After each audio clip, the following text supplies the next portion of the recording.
Your house and your kingdom will endure forever before me. Your throne will be established forever. In other words, God is not only promising that it will endure into the next generation, the generation of Solomon, when the temple will be built, even if Solomon turns out to be quite wicked. He is saying that this dynasty will go on and on. It will be established forever. There are only two ways that's possible. One is for every generation to produce a new Davidic heir, so that you go to the next heir, then the next heir, and the next heir, and the next heir, and the next heir, world without end.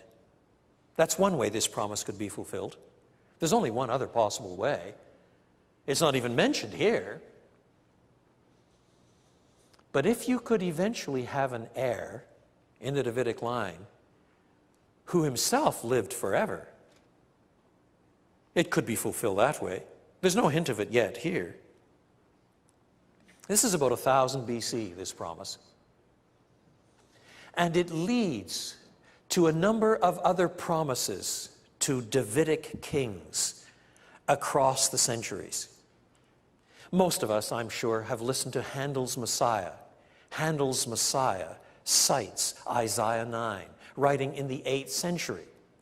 In the 8th century, Isaiah, in his 9th chapter, envisages a coming king. Unto us a child is given, a son is born, a son. He shall rule on the throne of his father David. In other words, it will be a Davidic son, who is thus Son of God, standing in, under God as God's vice-regent.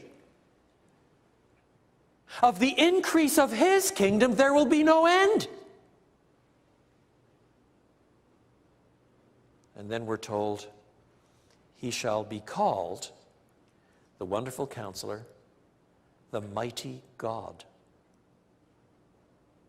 the Everlasting Father, the Prince of Peace.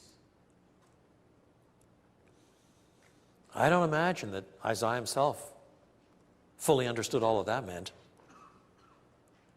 But on the face of it, it seems to be promising that somehow there would be a Davidite, someone in the heritage of David, who himself would rightly be addressed as none less than God himself.